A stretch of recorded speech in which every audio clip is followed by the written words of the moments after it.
voilà le secret du roi. Le roi dit, j'annule la sentence de mort. Plus de mort. La mort qui pesait sur les gens. Plus de mort. À l'ouverture de cette sceau, la mort disparaît parmi les pouces.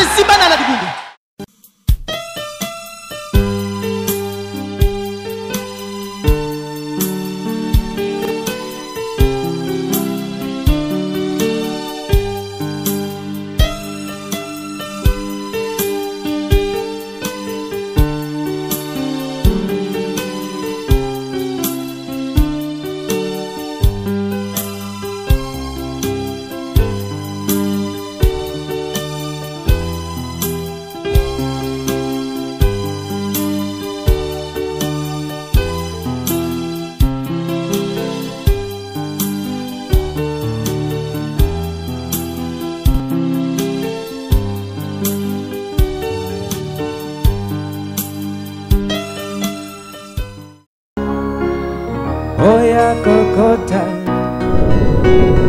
nalobango na ye. Oya kokota naliloba na ye.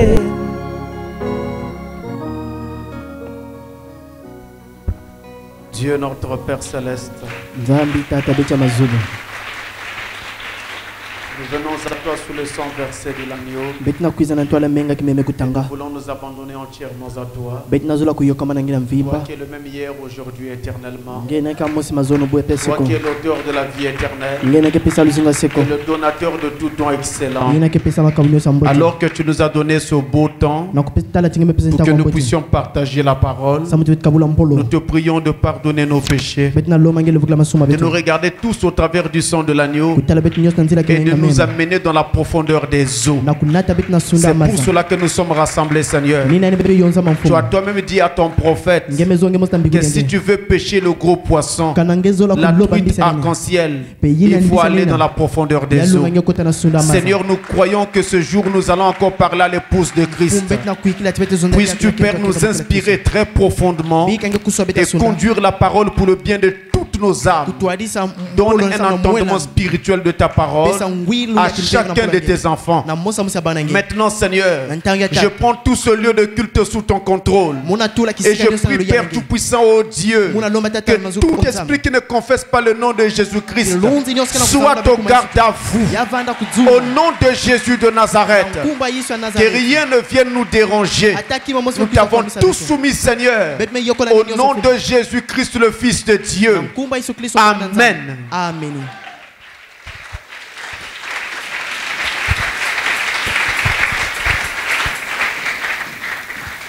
Alors je vous salue tous au nom du Seigneur Jésus-Christ. Nous n'allons pas perdre du temps, nous allons nous lever, prendre nos Bibles.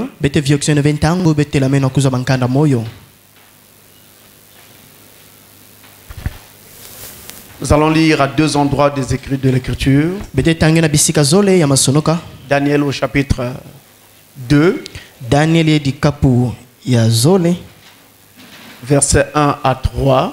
Nzila ya ntete tina tatu. Et nous prendrons Daniel chapitre 7.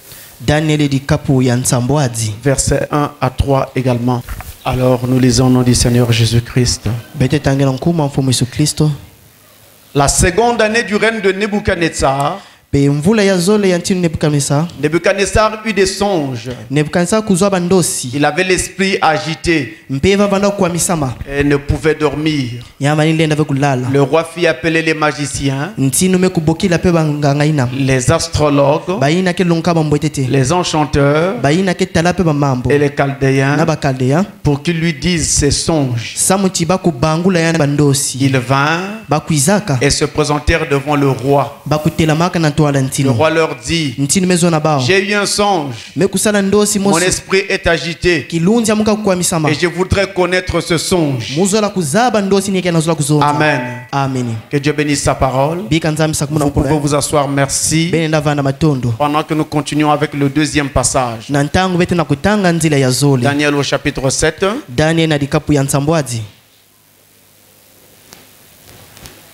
Et nous prenons toujours du verset 1 au verset 3.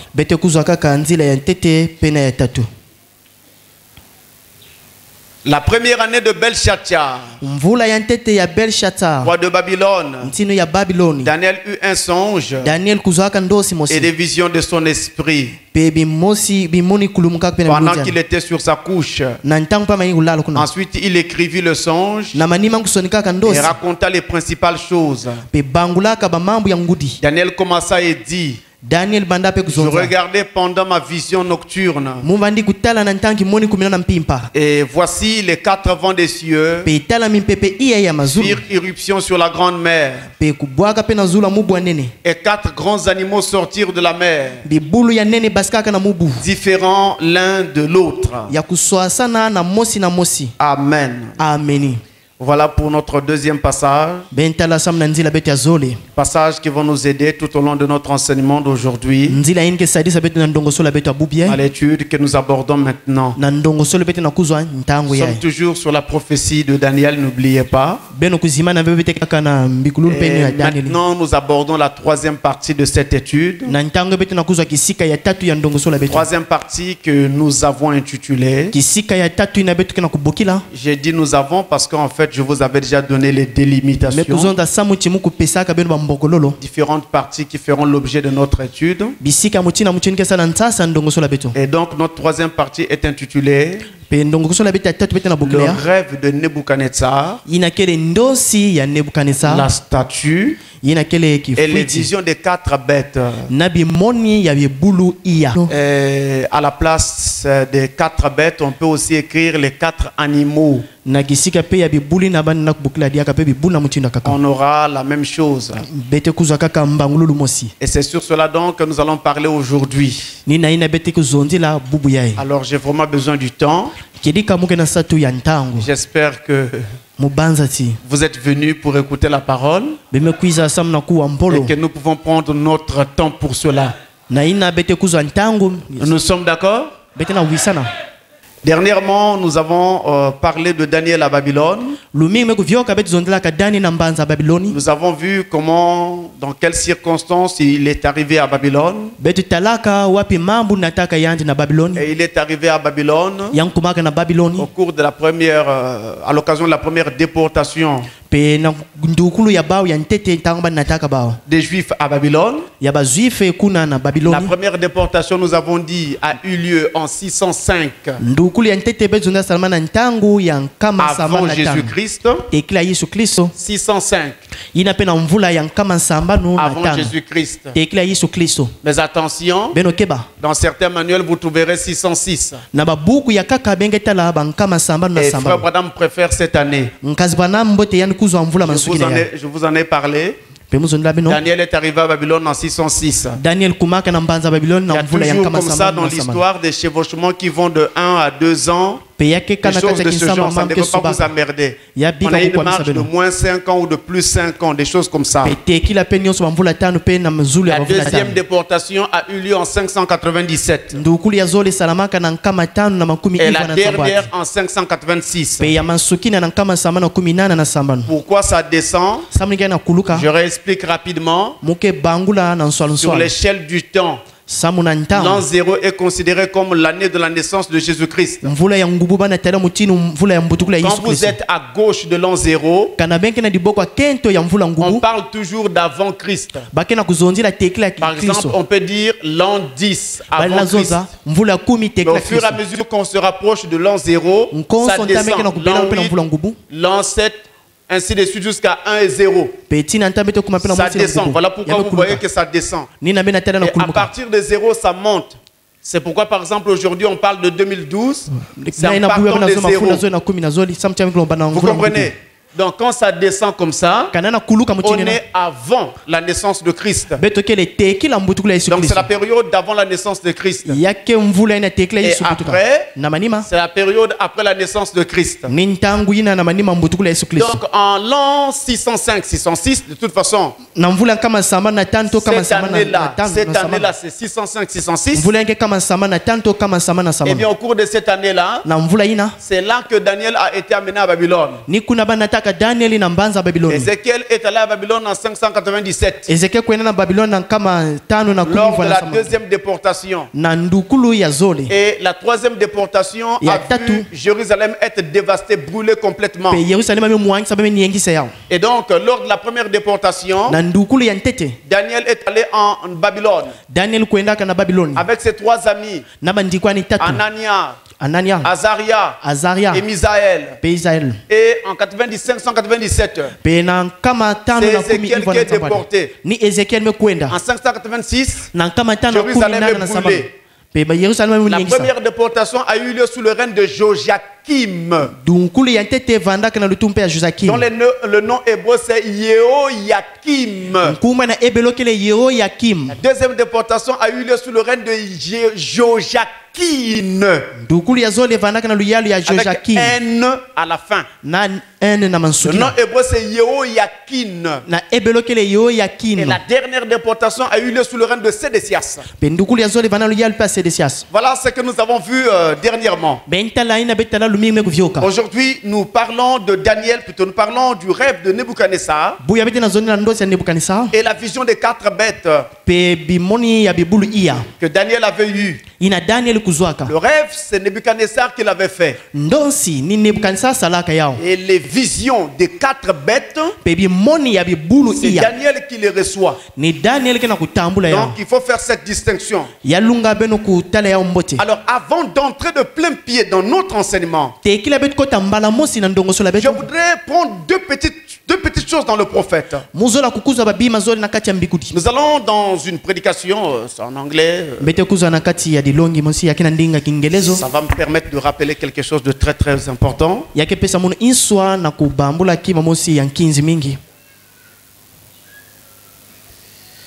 Dans la prédication, voilà, c'est la prédication. Le gazam, la sauterelle, le asile et le gélec. Prêché le 12 juin 53. 12 juin 53. Au paragraphe 37. Je prends la prédication en anglais. C'est pour nous permettre de rappeler ici de façon vraiment à la soie. Une base que nous avons déjà vue au début de notre étude. Palmworm, cankerworm, caterpillar and locust. Donc la sauterelle, plutôt le gazam, la sauterelle, le asile et le gélec. Paragraphe 37, Frère dit. During this time of Joel's prophecy here, durant le temps de cette prophétie de Daniel, the church was in a terrible condition. L'église était dans une condition affreuse. Backslide, rétrograde. Just prior the coming of the Lord, the first time, juste avant la première venue de Christ. And how that the Spirit come upon this prophet, and he foresaw things. Et comment l'Esprit est venu sur ce prophète, et il a vu d'avance les choses. And he saw the condition of the Jews. Et il a vu les conditions, plutôt la condition des Juifs. And he saw the condition of the church in this day. Et il a vu la condition de l'église aujourd'hui. Now this prophecy, of course, maintenant cette prophétie, naturellement, like all other prophecy, comme toutes les autres prophéties, has a compound meaning, a une signification double. On peut aussi dire une signification composée. A prophecy sometimes has a natural meaning, then it has a spiritual meaning. Une prophétie souvent a une signification naturelle, alors elle peut avoir une signification spirituelle. Amen. Ça c'est le prophète. Je vous en ai parlé. Quand nous avons dit que nous pouvons trouver dans une prophétie en tout cas 2 sinon 3 dimensions d'interprétation. 2, 3 significations possibles. 2 ou 3 applications possibles. Rappelle cela Parce que cette règle va commencer à s'appliquer déjà à partir de cette leçon. Et lorsque notre leçon s'ouvre, on nous parle des notions qui sont vraiment récurrentes dans la Bible. Il y a la notion de songe. Et il y a la notion de vision. Ces deux notions sont récurrentes dans la Bible. D'ailleurs, le titre de notre enseignement de ce jour, c'est le songe de Nebuchadnezzar et les visions des 4 bêtes. Donc on a les songes et on a les visions. Eh bien, ces deux choses, ces deux notions, parle pratiquement de la même chose. Si ce n'est qu'on peut y trouver quelques petites différences. Un songe se manifeste lorsque nous dormons. Alors que pour une vision, nous n'avons pas besoin de dormir. Nous sommes tout à fait éveillés pendant que la vision est manifestée. Et nous avons un écran qu'on projette devant nous. On a les yeux ouverts ou fermés, mais en tout cas on ne dort pas. Pendant que ce film se déroule devant nous, et nous voyons des images, des choses qui doivent arriver. C'est une vision. Mais dans un songe, nous voyons toujours un film se projeter devant nous. Mais là, c'est pendant que nous dormons. C'est pourquoi il y a donc ce rapprochement-là, mais aussi ces démarcations.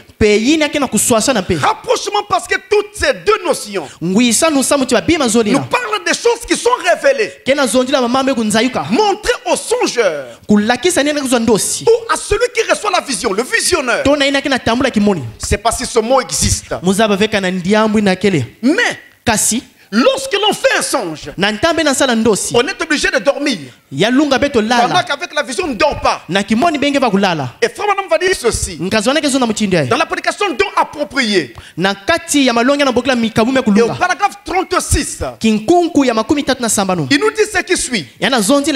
Maintenant, s'il est correctement interprété, un songe est comparable à une vision. Je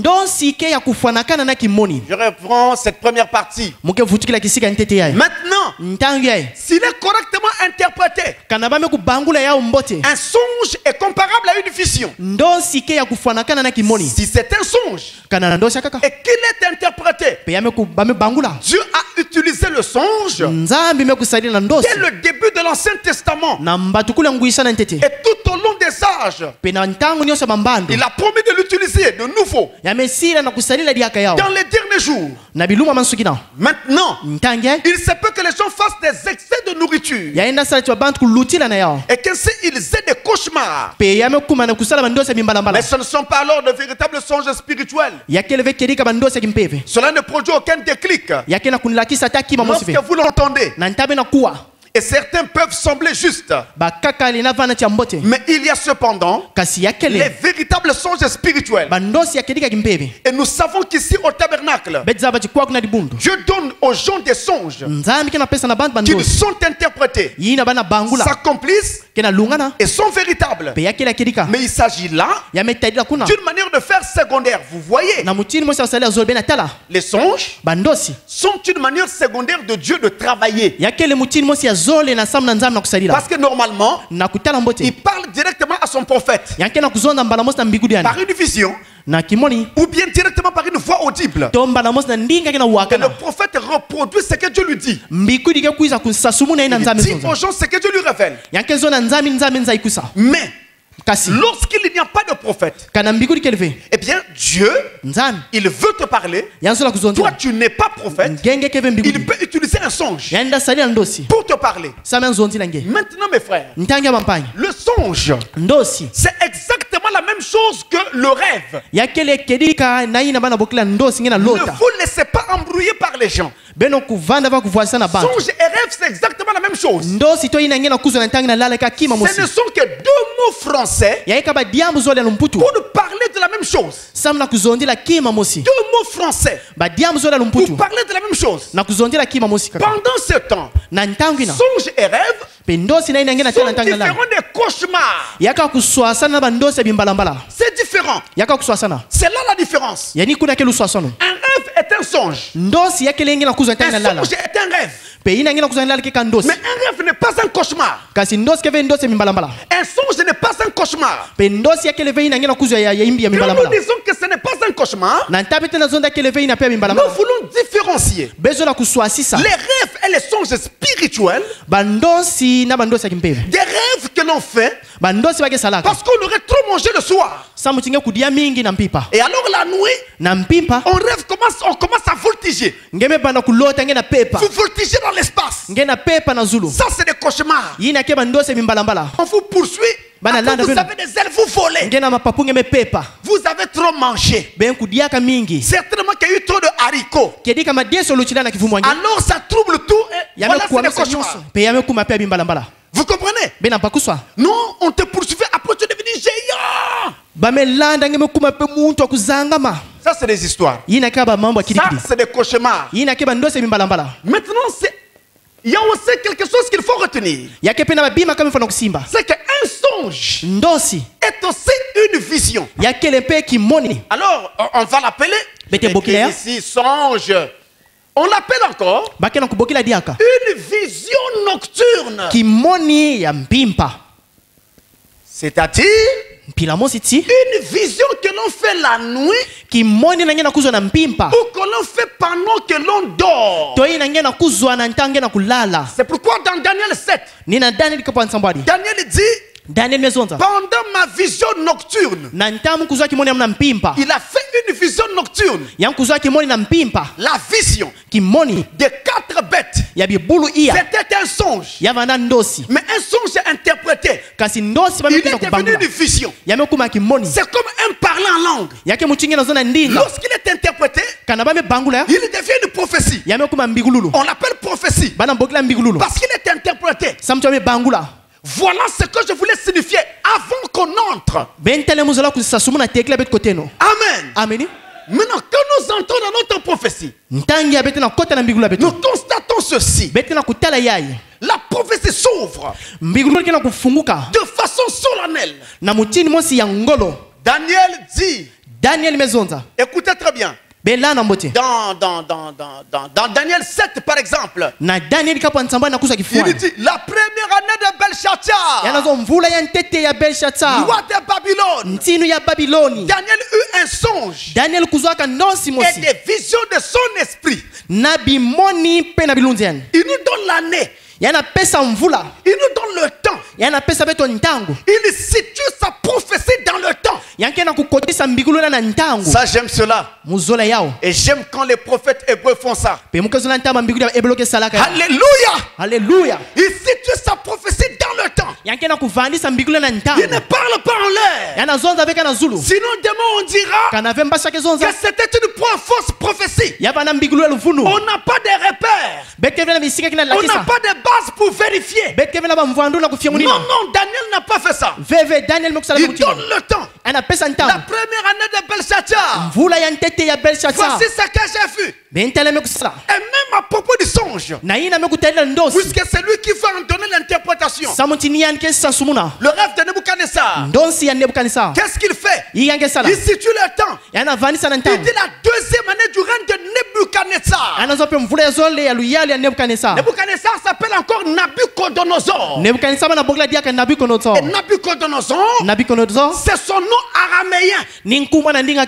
Son nom grec. Maintenant en acadien, on dit Nebuchadnezzar. Donc je précise ça pour que vous ne soyez pas embrouillés quand je vais changer de nom de temps en temps. C'est la même personne.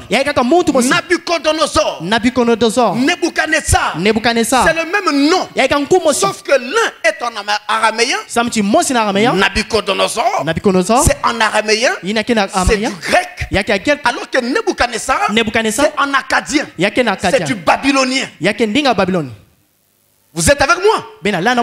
Alors Nabucodonosor, Daniel dit la deuxième année du règne de Nebuchadnezzar. C'est là qu'il interpréta ce rêve. Il situe aussi ses songes dans le temps. Il fixe le temps. Il donne des bornes. Il nous place la prophétie dans une dispensation. Et la plupart du temps, c'est comme ça qu'agissaient les prophètes hébreux. Je ne sais pas si ceux d'aujourd'hui font de même. Mais à ce temps-là, c'est ce qu'ils faisaient. C'est pourquoi quand vous ouvrez un livre de l'Ancien Testament, un livre des prophètes de l'Ancien Testament, s'il s'ouvre toujours de cette façon. Quand vous prenez par exemple Ésaïe chapitre 1, verset 1, il est écrit: prophétie d'Ésaïe, fils d'Amos, sur Juda et Jérusalem, au temps d'Akaz, d'Ozias, de Jotam, d'Akaz, roi de Juda. En d'autres termes, il précise pendant quelle dispensation sa prophétie a lieu. Et il nous montre qu'il travaille sous 3 rois: Ozias, Jotam et Akaz. Il donne le temps. Amen. En d'autres termes, ces prophètes hébreux connaissaient le jour et l'heure de leur message.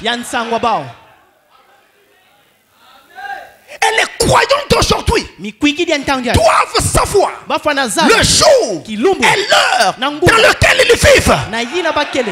Sinon vous ne reconnaîtrez pas le message de votre heure. C'est pourquoi j'ai toujours dit, et je redis encore, nous n'allons pas à l'église pour aller faire du nombre. Nous n'allons pas à l'église pour dire moi aussi je prie. Mais nous allons à l'église pour sauver nos âmes. Mais cela impose la connaissance du jour et de l'heure dans lequel vous vivez, afin que vous puissiez discerner le message de ce temps-là. Amen. Le roi fait un rêve. C'est lui qui fait le rêve. Et alors, il appelle les gens qui dans son royaume avaient coutume d'interpréter les rêves. Il appelle alors les mages, les astrologues, les enchanteurs et les chaldéens.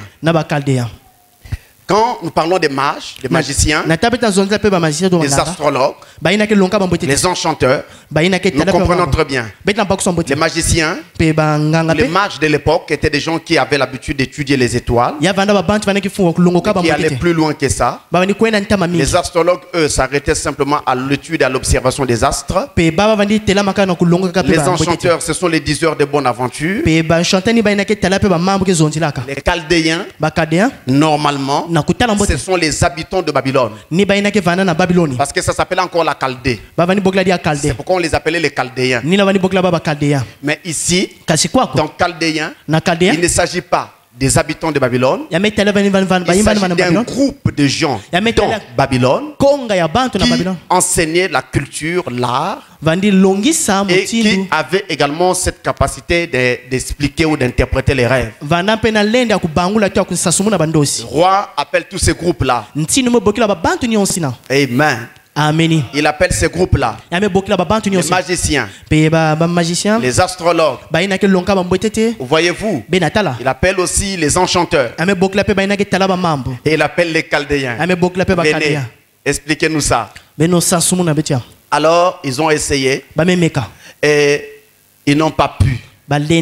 Je tiens à vous faire remarquer qu'ils étaient au nombre de 4. Les magiciens, les astrologues, les enchanteurs et les chaldéens. Retenez cela. Ils étaient au nombre de 4. Je vais parler de 4 groupes. Ils n'ont pas pu interpréter le rêve. Et quand ils n'arrivent pas, quand ils échouent Le roi se fâche. Nabucodonosor se fâche. Il signe un arrêt de mort pour tous les sages de Babylone. Daniel avait été amené à Babylone pour faire partie des sages qui devaient travailler dans la cour du roi. Donc du coup, cet arrêt de mort le touchait également. Lui et les 3 autres Hébreux, ce que vous appelez Shadrach, Meshach et Abednego, c'est-à-dire Azaria, Anania et Misaël. Donc voilà, c'était un arrêt de mort qui tombait également sur eux. Ils n'ont pas pu. C'est alors que va intervenir Daniel. Il arrive pour essayer d'interpréter le rêve. Je voudrais vous dire tout de suite que le roi les a mis devant un test. Parce qu'il pouvait fabriquer une interprétation. Mais le roi leur dit, pour que je sois sûr que vous me donnerez la vraie et la bonne interprétation, dites-moi mon rêve. Et ensuite donnez l'interprétation. Je saurai que ce que vous dites est vrai. Ils ont crié roi. C'est impossible. Jamais roi avant toi n'avait demandé pareille chose. Je comprends que vous vous appréciez à me raconter n'importe quoi. Alors vous allez tous mourir. Amen. L'interprétation des rêves, c'est la spécialité d'un prophète. Un vrai prophète de Dieu a la capacité d'interpréter les rêves. Mais la preuve qu'il en a la capacité, c'est qu'il a d'abord la capacité de vous dire ce que vous avez rêvé. Moi je ne peux pas. Je ne suis pas prophète. Moi, pour savoir de quoi il s'agit dans votre rêve, vous devez me le dire. Je regarde le symbolisme qu'il y a. J'associe à ce que dit la parole. Et je peux vous dire ce que Dieu voulait vous dire. Mais je ne peux pas vous dire ce que vous avez rêvé. Parce que je ne suis pas prophète. Et je ne fabriquerai jamais.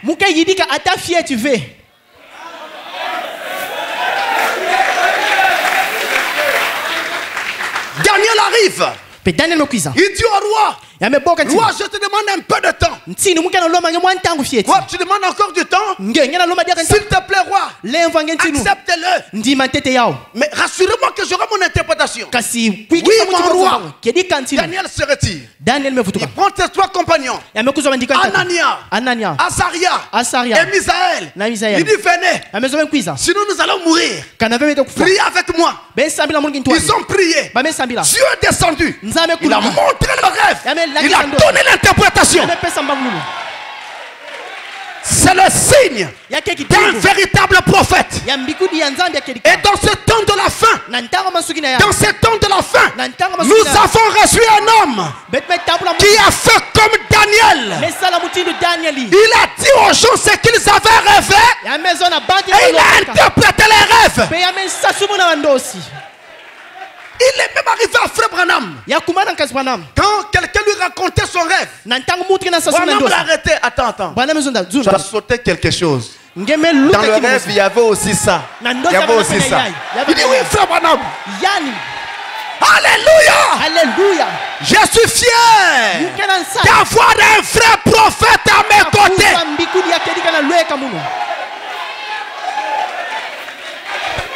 Gloire à Dieu. Alors Daniel voit le songe. Maintenant écoutez le songe. Nous allons dans Daniel chapitre 2. Daniel 2. Et nous prenons le verset 31 jusqu'à 36. Le rêve à présent. Oh roi, tu regardais Et tu voyais une grande statue. Cette statue était immense. Et d'une splendeur extraordinaire. Elle était debout devant toi. Et son aspect était terrible. La tête de cette statue était d'or pur. Sa poitrine et ses bras étaient d'argent. Son ventre et ses cuisses étaient d'airain. Ses jambes de fer. Ses pieds en partie de fer et en partie d'argile. Lorsqu'une pierre se détacha sans le secours d'aucune main, frappa les pieds de fer et d'argile de la statue. Elle est mise en pièces. Alors le fer, l'argile, l'airain, l'argent et l'or furent brisés ensemble et défaire comme la balle qui s'échappe d'une aire en été. Comme de l'herbe. Le vent les emporta. Et nulle trace n'en fut retrouvée. Nulle trace n'en fut retrouvée. Nulle trace n'en fut retrouvée. Mais la pierre qui avait frappé la statue devait une grande montagne qui remplit toute la terre. Nous y sommes. Voilà le songe. Alors, je vais essayer de faire un petit dessin. Ah, si je savais dessiner.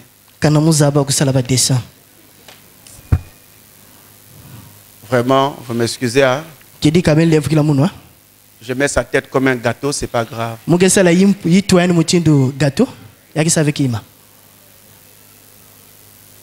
Parce que je ne sais pas dessiner. Soyez indulgents. Voilà notre homme. Il avait la forme d'un homme. Vous acceptez ça comme ça. Je ne sais pas dessiner. Maintenant, la Bible nous dit la tête ici était en or. La poitrine et les bras. Donc cette partie. Ici était en argent.